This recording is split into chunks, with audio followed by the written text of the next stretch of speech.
नमस्कार बंधुरा बृष्टि रान्नाघरे एक खूब सुंदर नतून खाबार निये आपनादेर काछे चले आसलाम। काछे दूरे जे जेखान थेके आमार भिडियोटी देखछेन आशा करी सबाई भालो आछेन सुस्थ आछेन। खूब सुंदर एई समय खावार जोन्नो अ্যাপ্রোপ্রিয়েট एक खाबार निये चले आसलाम। तो नाना धरनेर रेसिपि आमरा दैनन्दिन जीवने खाई, सेई रेसिपिगुलोर मध्ये जखन नतुनत्वेर एक मात्रा निये आसबेन देखबेन एटा एकदम आलादा खेते हयेछे এবং রোজকারের যে একঘেয়েমি খাবার সেটা থেকে সম্পূর্ণ আলাদা হয়েছে। সবার প্রথমে আমি এখানে যেটা করব সেটা হচ্ছে এটা বিউলির ডাল সারা রাতের জন্য আমি ভিজিয়ে রেখে দিয়েছিলাম, সেই ডালটা এখানে আমি ব্যবহার করলাম। ডালটাকে আমি এরকম একটা মিক্সিং জারের মধ্যে দিয়ে দিলাম, দিয়ে এবার এর একটা পেস্ট তৈরি করব। দিয়ে দেব কিছু কাঁচা লঙ্কা, বেশ ভালো রকমের কাঁচা লঙ্কা, তার সাথে সাথে রসুন। একটু ঝাল হলে এটা খেতে বেশি ভালো লাগে, তো ঝাল যে যে অনুপাতে খেতে ভালোবাসেন সে সেই অনুপাতে ব্যবহার করবেন। ছোট একটা মিক্সিং জার নিয়ে নিলাম, এর মধ্যে দিয়ে দেব টমেটো, তার মধ্যে দিয়ে দেব বাদাম, তার সাথে সাথে আমি এখানে একটুখানি আদা দিয়ে দেব। এবার এর একটা আমি পেস্ট তৈরি করব যেটা আমার গ্রেভিটা হতে সাহায্য করবে। প্রথমে দেখে দিচ্ছি ডালের পেস্ট এরকম তৈরি হলো। এর মধ্যে মশলা দিচ্ছি, একটুখানি হলুদ, একটুখানি কালো জিরে, একটুখানি জিরে আমি এর মধ্যে দিয়ে দিলাম, সামান্য একটুখানি নুন আমি এর মধ্যে ব্যবহার করছি। এবার এর মধ্যে সামান্য একটুখানি হিং দিয়ে দিলাম। খুব ভালো লাগে বিউলির ডালের সাথে হিঙের এই রেসিপিটা। এবারে এটাকে খুব ভালো করে হাত দিয়ে মাখবো। ফেটানোটা খুব সুন্দর হতে হবে। দেখুন আমি খুব সুন্দরভাবে কিন্তু মানে এরকমভাবে ফেটিয়ে নিচ্ছি এবং একই রকম ফেটাচ্ছি। তো এই রকমভাবেই কিন্তু ফেটাতে হবে, তাতে করে কি হবে এটা খুব সুন্দরভাবে ফুলবে, ফ্লাফি হবে এবং যখন আমরা খাবো এটা কিন্তু একদম শক্ত হবে না, খুব সুন্দর একদম সফট হবে। দুটো ডিমকে আমি সেদ্ধ করে নিয়েছি, দুটো ডিমকে 4 ভাগ করে নিলাম।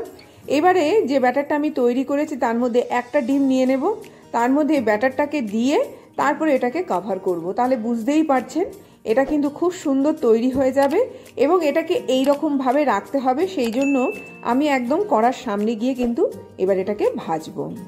ফ্রাইং প্যান বসিয়ে দিলাম, তেল দিয়ে দিয়েছি, তার মধ্যে একদম খুব সুন্দর ডুবো তেলে ভাজা করতে পারেন। আমি অনেকটা পরিমাণে তেল দিয়েছি, তবে এটা কিন্তু পুরো ডুবো তেল হলো না। তো এরকমভাবে বেশি করে তেল দিয়ে এবারে এরকমভাবে নিয়ে খুব সুন্দরভাবে এটাকে এরকমভাবে তৈরি করে নেব। তৈরি করে নিয়ে দেখুন একদম ব্যাটারটার সাথে খুব ভালো করে এরকম মাখিয়ে নিয়ে তারপরে এরকমভাবে আমি ছেড়ে দেবো। যদিও ওপরের অংশটা দেখেন ব্যাটারটা একটু কম হয়েছে, আর একটু নিয়ে ওপরের মধ্যে কিন্তু ছড়িয়ে দিতে পারেন। তো আমি এরকমভাবে প্রথমে 4টে এরকম তৈরি করে নেব।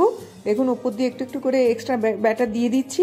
তো এরকমভাবেই কিন্তু মুখরোচক একটা খাবার আপনারা খুব সহজে পেয়ে যেতে পারেন। তো এই রকম তৈরি করুন। নানা ধরনের খাবার তো আমরা খাই, নানা ধরনের ধোকা বলুন, ছানার ডালনা বলুন, এরকম নানা ধরনের খাবার খাই। ডিম দিয়ে এবং বিউলির ডাল দিয়ে এরকমভাবে যদি একবার তৈরি করে নিতে পারেন তাহলে মাছ মাংসের দিনে কিন্তু আপনাদের আর কিছু লাগবে না, এটা দিয়েই পুরো ভাতটা আপনারা খেয়ে ফেলতে পারবেন। এবারে দেখুন যতক্ষণ না দেখবেন যে এটা উল্টাচ্ছে না মানে এটা কিন্তু রেডি হয়নি। তো এরকমভাবে ওপর দিয়েও কিন্তু আমি একটু একটু করে তেল ছড়িয়ে দিচ্ছি এবং একটা সময় আসবে যখন এটা খুব চটজলদি উল্টে যাবে, তখনই কিন্তু এটাকে উল্টাবেন। তাহলে কি হবে একটা সাইড খুব সুন্দর কমপ্লিট ভাজা ভাজা হয়ে গেল, তারপরে কিন্তু এটাকে আমি এরকমভাবে উল্টে দিলাম। তো খুব সুন্দর খেতে, একটা নিলেই কিন্তু একজন মানুষের পেট ভরে যাবে। তো এই রকমভাবেই কিন্তু বড়াগুলোকে আমি উল্টে পাল্টে খুব সুন্দরভাবে কড়া ভাজা করে নেব। এই দেখুন একদম বোথ সাইড কিন্তু এরকমভাবে কড়া ভাজা হয়ে গেল। তো এরকমভাবে উল্টে পাল্টে কিন্তু এটাকে একদম মুচমুচে ভাজা করে নিলাম। খুব সুন্দর খেতে হয়, খুব সুন্দর টেস্টি একটা খাবার। এইরকমভাবে তৈরি করবেন, তেলটা ছেঁকে নিয়ে এবার এটাকে আমি একদম তুলে নেব।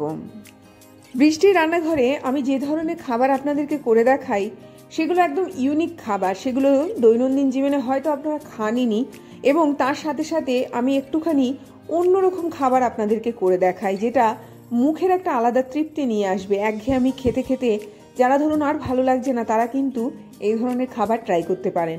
সামান্য একটুখানি তেল দিলাম, মানে ফ্রাইং প্যানের পুরো তেলটা তুলে নিয়ে সামান্য একটুখানি তেল দিলাম, একটু কালো জিরে আমি এর মধ্যে ফোড়ন দিলাম, দিয়ে এবারে কন্টিনিউয়াসলি এটাকে নাড়বো, নেড়ে একটুখানি ভাজা ভাজা মতো করে নিলাম। এবার যে পেস্টটা আমি তৈরি করেছিলাম এর মধ্যে দিয়ে দিলাম, সামান্য একটুখানি জল দিয়ে দিলাম, কন্টিনিউয়াসলি এটাকেও নাড়বো এবং এর একটা আমি খুব সুন্দর গ্রেভি তৈরি করব। খুব ভালো করে এটাকে নাড়াচাড়া করে নিলাম, নাড়াচাড়া করে নিয়ে এবার এটাকে একদম ভাজা ভাজা করলাম। কিছু কিশমিশ আমি এর মধ্যে অ্যাড করলাম, কিছু ঘুগনির মটরকে আমি সেদ্ধ করে রেখে দিয়েছিলাম সামান্য একটুখানি নুন হলুদ দিয়ে সেটা এখানে আমি দিলাম। তাহলে বুঝতেই পারছেন সম্পূর্ণ অন্য টেস্ট নিয়ে আসবে, সম্পূর্ণ অন্য কিন্তু একটা মুখে আলাদা স্বাদ নিয়ে আসবে, যেটা বারবার খেতে ইচ্ছে করবে। এর মধ্যে মশলা দিলাম একটুখানি ধনের গুঁড়ো, একটুখানি জিরের গুঁড়ো, একটুখানি হলুদ গুঁড়ো, একটুখানি লঙ্কা গুঁড়ো, একটুখানি আমি এর মধ্যে একদম জল ব্যবহার করব, যাতে করে মশলাটা একদম শুকিয়ে না যায়। খুব বেশি তেল এখানে আমি ব্যবহার করিনি। তো এরকমভাবে কষিয়ে কষিয়ে কিন্তু এটাকে আমি একদম রেডি করে নেব। একটা সময় আসবে দেখবেন এটা একদম খুব সুন্দর একদম ভাজা ভাজা গন্ধ বেরাবে, সেই পর্যায়ে অবধি এটাকে কন্টিনিউয়াসলি তৈরি করতে হবে, নাড়তে হবে। এরই মাঝখানে বলে রাখি, যদি আমার চ্যানেলটিকে আপনাদের ভালো লেগে থাকে অবশ্যই চ্যানেলটিকে সাবস্ক্রাইব করুন, আর এই ভিডিওগুলো যদি ভালো লেগে থাকে অবশ্যই লাইক করুন, শেয়ার করুন, নোটিফিকেশান পাওয়ার জন্য বেল আইকনকে প্রেস করুন। এখানে আমি একটুখানি দই ব্যবহার করেছি, মানে টক দই ব্যবহার করলাম। একদম অন্যরকম টেস্ট নিয়ে আসবে, একটা ব্যালেন্স নিয়ে আসবে, একটা টক মিষ্টির ব্যাপার নিয়ে আসবে। একটু টমেটো সস আমি এর মধ্যে ব্যবহার করলাম। আপনারা যারা চিনি খেতে ভালোবাসেন সামান্য 2-4 দানা চিনি দিয়ে দেবেন, তাতে করে কি হবে, একটা মুখের মধ্যে কিন্তু আলাদা রকম টেস্ট নিয়ে আসবে, ভালো লাগবে এটা খেতে। তো এরকমভাবে যখন একদম মশলাটা ভাজা হয়ে গেল, এবার পরিমাণ মতো জল আমি এর মধ্যে দিয়ে দিলাম। নুন দিয়ে গ্রেভিটাকে একটুখানি ফুটতে দেব। যখন এটা একটুখানি ফুটে উঠবে, তখন বড়াগুলো যেগুলো আমি ভেজে তুলে রেখে দিয়েছিলাম সেগুলো এবার এর মধ্যে আমি একটা একটা করে দিয়ে দেব। তো এইরকমভাবে দেওয়ার পরে আপনারা ঢেকেও রাখতে পারেন বা ঢাকনা ছাড়াও তৈরি করতে পারেন। এটা গলে যাবে এরকম কোনো ব্যাপার নেই, ভেঙে যাবে এমন কোনো ব্যাপার নেই। আমি নর্মালি একটুখানি ফুটতে দিয়েছিলাম, কোনো ঢাকা দিইনি। এইভাবে উল্টে পাল্টে মোটামুটি 10 থেকে 12 মিনিটের জন্য আমি হতে দিয়েছিলাম। এটা একদম রেডি হয়ে গেল, একদম তৈরি হয়ে গেল। ডিম দিয়ে, বিউলির ডাল দিয়ে গরম গরম ভাতের সাথে শুধু শুধু খান, রুটি দিয়ে খান, লুচি পরোটা দিয়ে খান, খুব সুন্দর এটা খেতে। ধনেপাতার গন্ধ দিতে পারেন, হিঙের গন্ধ দিতে পারেন, দুটো অপশন। যেহেতু বিউলির ডাল আমি একটুখানি হিঙের দিকেই গেলাম। এরকমভাবে একদম রেডি করে ফেললাম। এবার পরিবেশন করছি। ঠিক গরম গরম আপনারা এইভাবে তৈরি করুন, গরম গরম খান, এবং কেমন হয়েছে অবশ্যই আমাকে একবার হলেও জানাবেন। পরিবেশন করার জন্য আমি দেখুন গ্রেভিটাকে খুব বেশি কিন্তু পাতলা করিনি, খুব বেশি ঘন করিনি, ঠিক মিডিলে রেখেছি। তার কারণ হচ্ছে যেহেতু ডাল, এটা কিন্তু একটু পাতলা রাখলে পরে ডালটা কিছুক্ষণ বাদে কিন্তু এই ঝোলটাকে অনেকটা পরিমাণে শুষে নেবে। তো এইরকমভাবেই তৈরি করুন একটা নতুন খাবার, যেটা এর আগে হয়তো এইভাবে আপনারা কখনো খাননি। ঘুগনির মটর দিয়ে, বিউলির ডাল দিয়ে, ডিম দিয়ে এত সুন্দর কম্বিনেশন, আপনারা একবার খেলে বারবার তৈরি করতে চাইবেন। তো এর ভেতরটা আমি একবার একটুখানি দেখিয়ে দিচ্ছি। দেখুন এরকমভাবে ভেঙে নিচ্ছি, একদম খুব সুন্দর ভেতরটা তৈরি হয়েছে, ফ্লাপি তৈরি হয়েছে। ঠিক যেরকম আমরা মানে ফুলুরি খাই ঠিক সেরকম কিন্তু ভেতরটা একদম খুব সুন্দর ফ্লাফি তৈরি হবে। তো যখন ডালটা ফেটাবেন খুব সুন্দরভাবে ফেটিয়ে নেবেন। এই বলে বিদায় নিলাম, আসলাম তাহলে।